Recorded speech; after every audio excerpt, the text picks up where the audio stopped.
Bonne et heureuse année à tous pour cette année 2023. Je suis heureux de vous retrouver dans cette année. Et vous avez vu un énième top 10, sauf que c'est un top 10 made in CryptoRiser. Et puis voilà, je voulais vous parler un petit peu de ce qu'on peut s'attendre des projets crypto qui peuvent être ou qui vont rester intéressants pour 2023.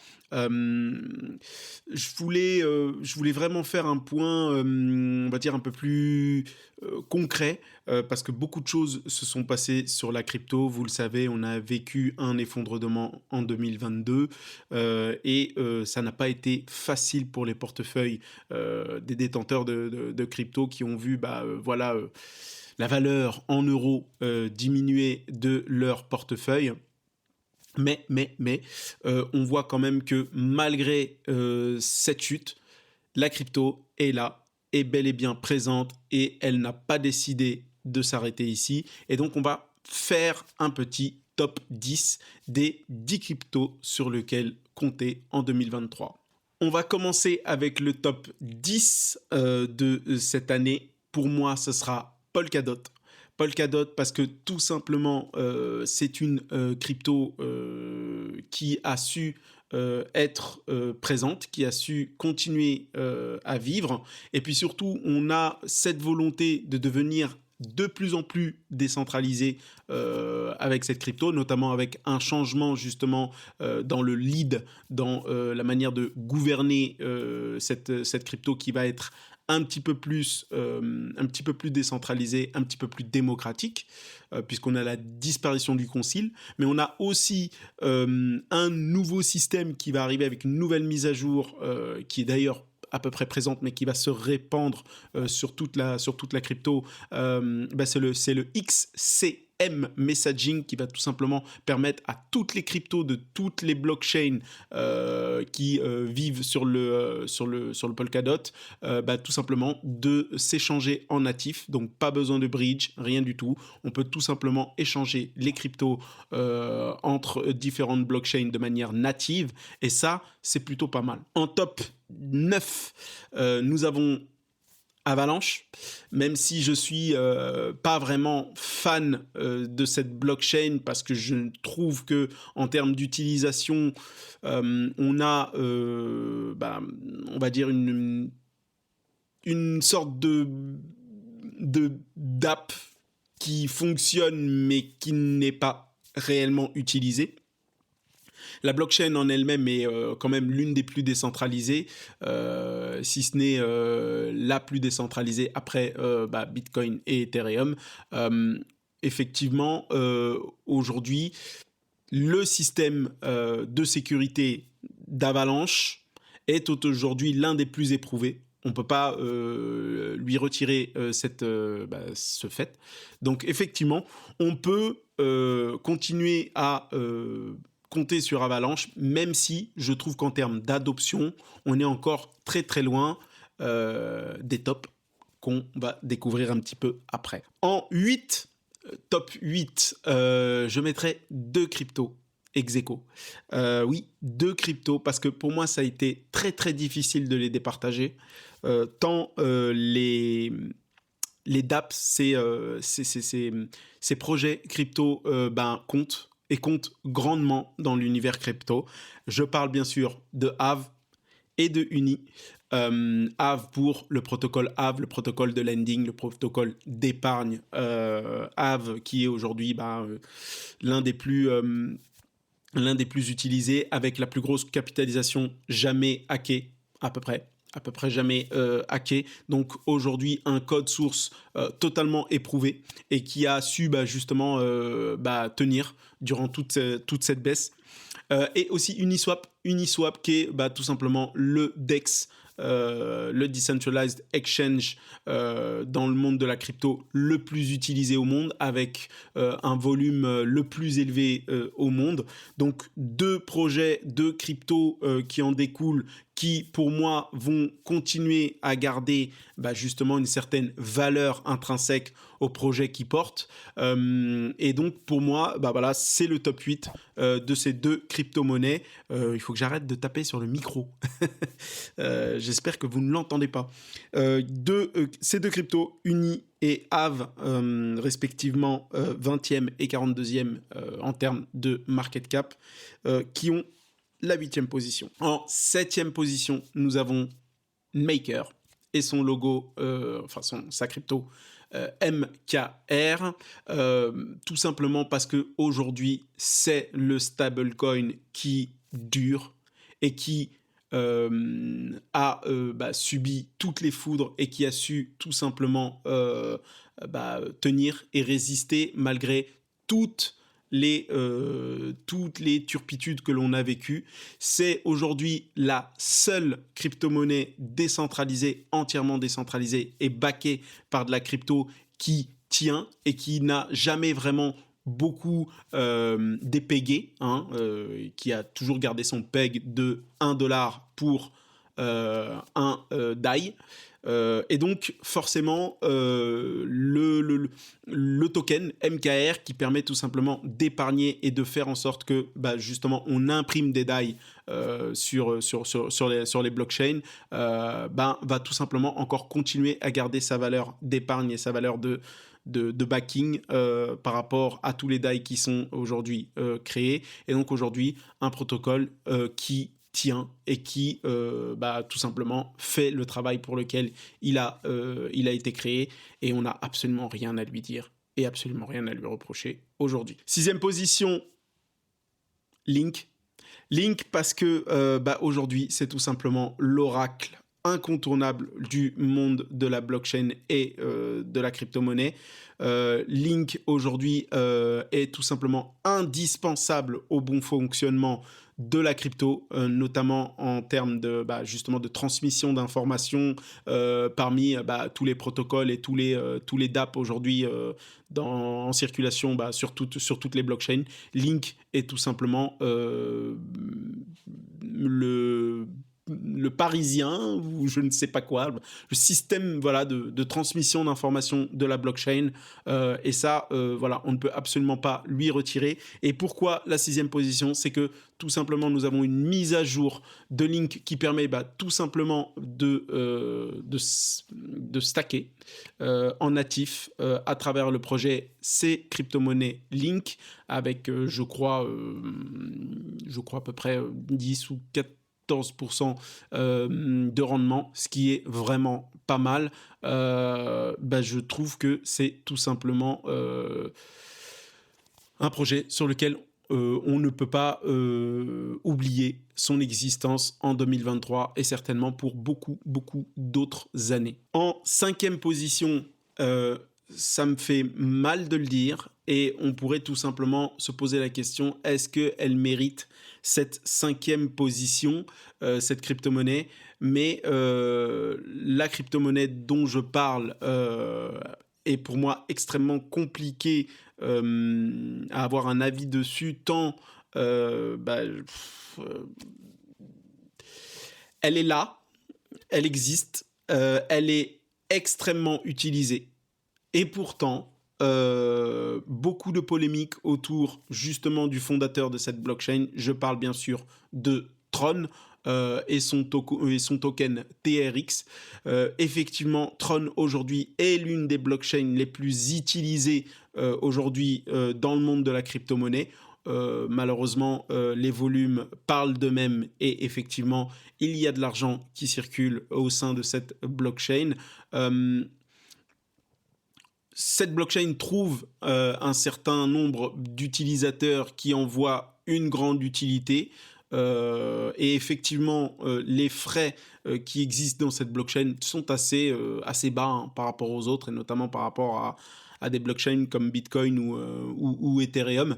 Il va falloir compter sur Tron, car Tron aujourd'hui répond à ces attentes et puis a un certain attrait pour beaucoup de gens par rapport à Justin Sun, qui le trouvent juste être un génie, ou d'autres personnes qui le détestent complètement. Voilà, c'est un peu un personnage qui est tranchant, soit on l'aime, soit on le déteste.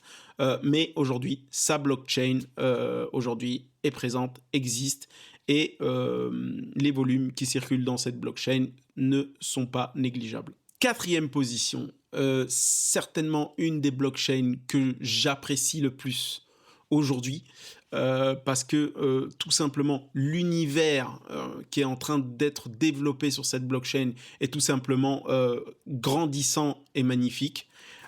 Une des blockchains les plus décentralisées aujourd'hui, j'ai bien nommé la blockchain Cosmos, et son token Atom, qui tout simplement aujourd'hui fait un travail formidable de valeur ajoutée. On a un nombre incalculable de projets qui naissent sur cette blockchain, et en plus de ça, sans compter aujourd'hui celles qui existent et qui sont tout simplement les blockchains les plus connues et les plus grosses aujourd'hui dans ce monde, notamment avec Binance qui est basé sur le protocole Cosmos et sa librairie de code qu'on appelle le Cosmos SDK, mais aussi Crypto.com qui sont aujourd'hui les deux plus gros utilisateurs de cet univers Cosmos.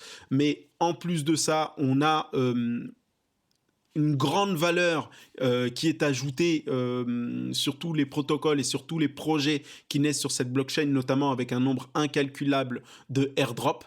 Donc voilà, c'est aujourd'hui une des cryptos qui vaut le plus le coup à tenir en portefeuille, parce qu'on est plus facilement éligible à des airdrops que n'importe quelle autre blockchain aujourd'hui. Ça a été un petit peu le cas avec Ethereum à ses débuts, aujourd'hui beaucoup moins, mais aujourd'hui Cosmos répond à cette demande.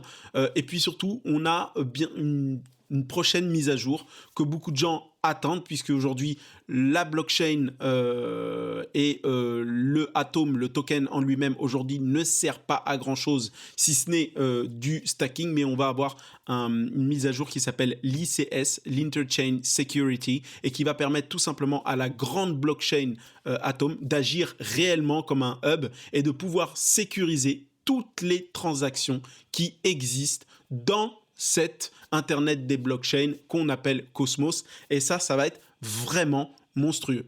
Imaginez que en stackant vos crypto-monnaies Atom, eh bien, vous pouvez tout simplement recevoir des tokens d'autres blockchains automatiquement sur votre portefeuille.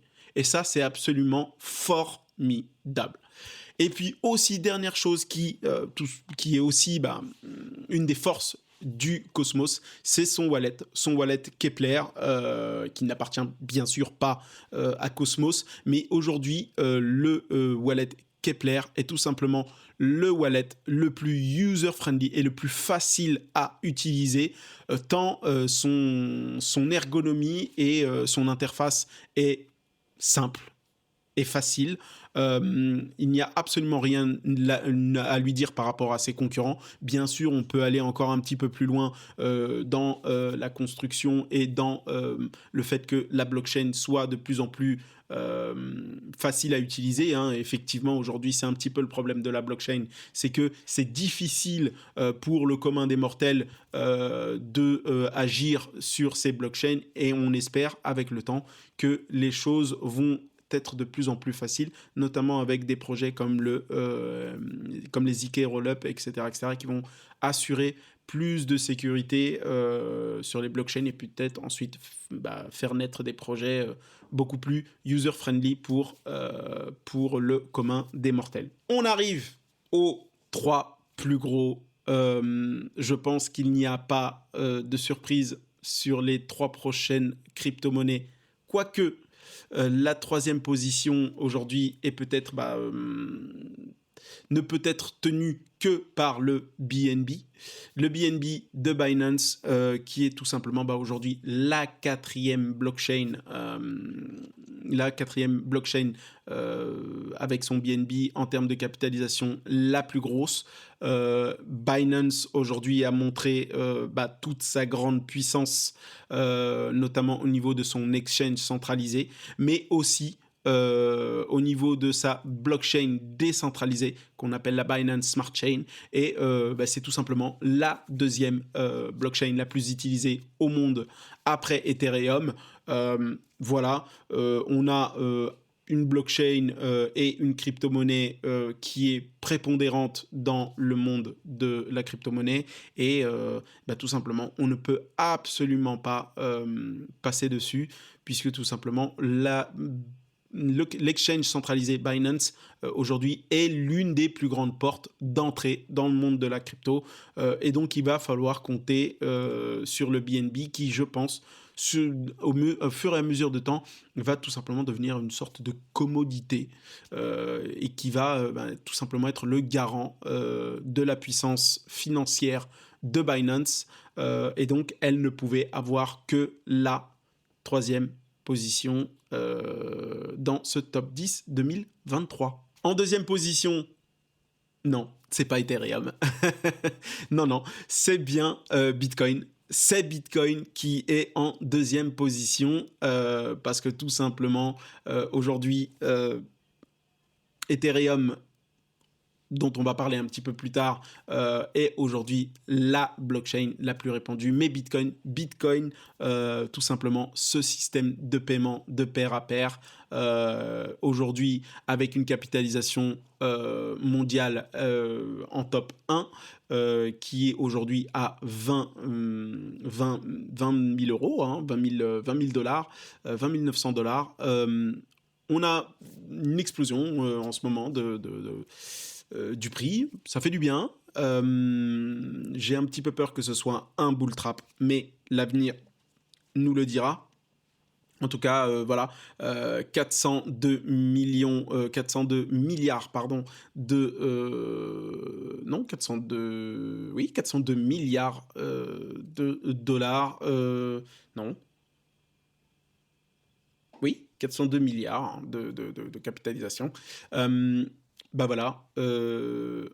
Bitcoin répond à sa demande. Bitcoin aujourd'hui est clairement une alternative au système bancaire en termes de transactions. On ne peut pas lui enlever ce fait-là. Et bien sûr, une des plus décentralisées, puisque aujourd'hui, c'est l'une des rares blockchains qui continue encore à utiliser un consensus qui fait polémique et qui, justement, lui a valu sa deuxième place, notamment en 2022 et en 2023, c'est tout simplement le consensus de Proof of Work, totalement énergivore. Et ça, malheureusement, on ne peut pas dire l'inverse, même si, bien sûr, en termes de comparaison, la blockchain Ethereum, en termes de consommation énergétique, est ridicule, contrairement à d'autres industries, bien évidemment. Mais malheureusement, à comparer avec d'autres blockchains, effectivement, c'est ce qui lui a valu sa deuxième place. Bitcoin ne peut pas être considéré comme une blockchain école-friendly, malheureusement.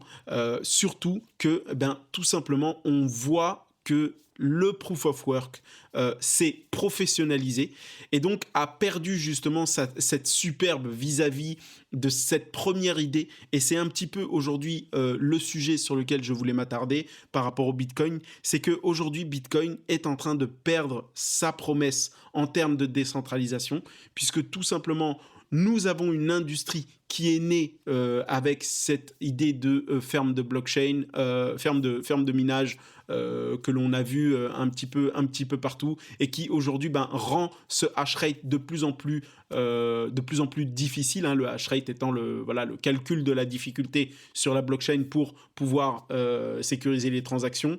On a totalement perdu l'idée que tout le monde, absolument tout le monde pouvait tout simplement sécuriser la blockchain. Aujourd'hui, faire tourner une ou des cartes graphiques chez soi, c'est quasiment aujourd'hui de la perte d'argent, une perte sèche au vu du prix de la crypto-monnaie en ce moment, et avec l'envolée justement du prix de l'électricité, il ne peut y avoir qu'une sorte d'économie d'échelle vis-à-vis des mineurs et de ces industries du minage qui permettent aujourd'hui de garder ce hash rate aussi élevé et qui en sont justement la résultante. Mais malheureusement, on a perdu vis-à-vis de la promesse première de la Bitcoin, qui est celle que tout le monde peut y contribuer. Et donc, tant que l'industrie du minage continuera de se développer ou,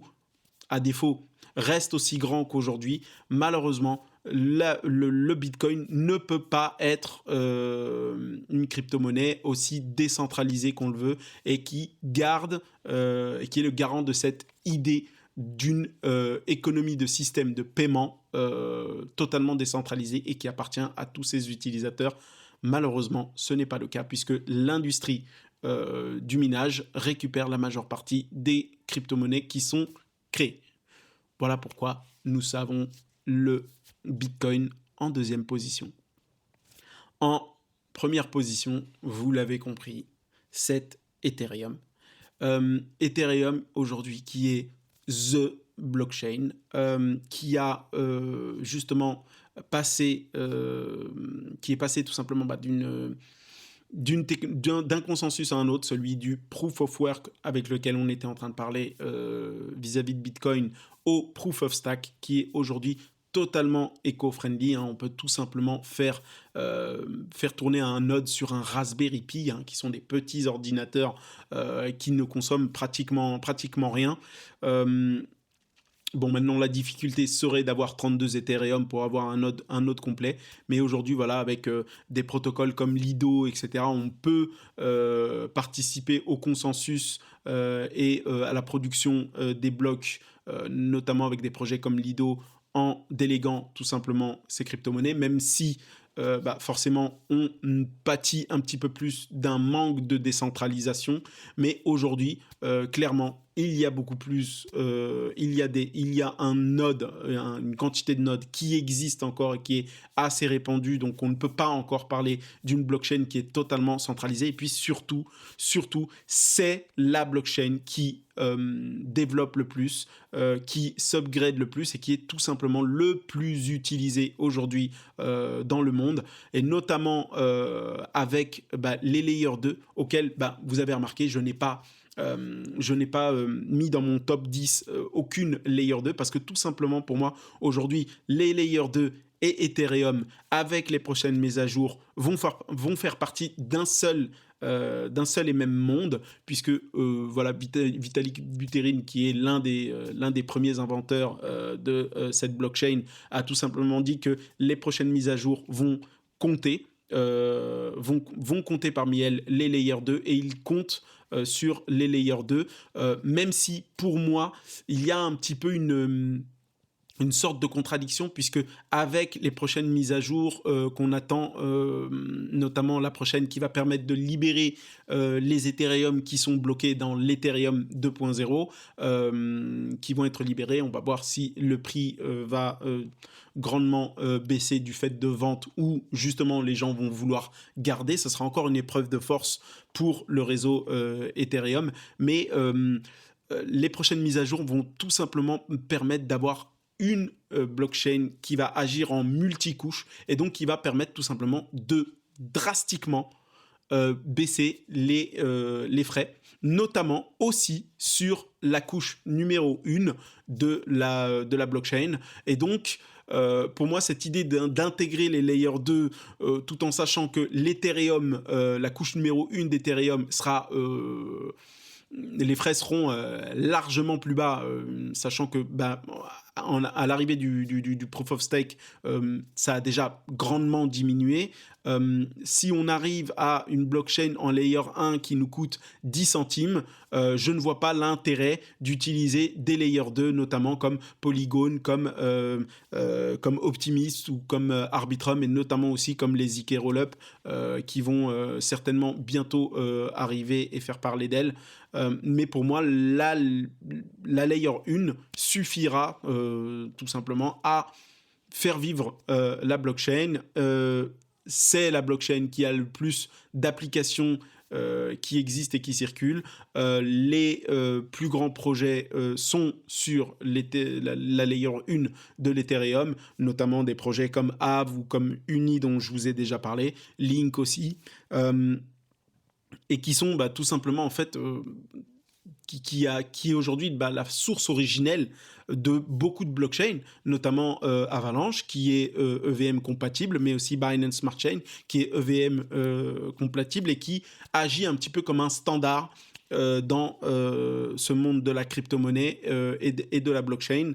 Et donc voilà, on ne peut absolument pas retirer cette place de numéro 1 à la blockchain Ethereum, et surtout on attend grandement, moi je pense que ça ne va pas encore arriver, mais Ethereum aujourd'hui, du fait que nous avons de moins en moins d'Ethereum, d'Ether, la crypto-monnaie Ether, le jeton Ether, fabriqué notamment à la validation de toutes les blocs, qui est devenue en fait une crypto-monnaie déflationniste, il est sûr et certain que un flippening arrivera un jour entre Ethereum et Bitcoin. Et donc un flippening, ça veut tout simplement dire une capitalisation de marché plus grande pour Ethereum que pour Bitcoin.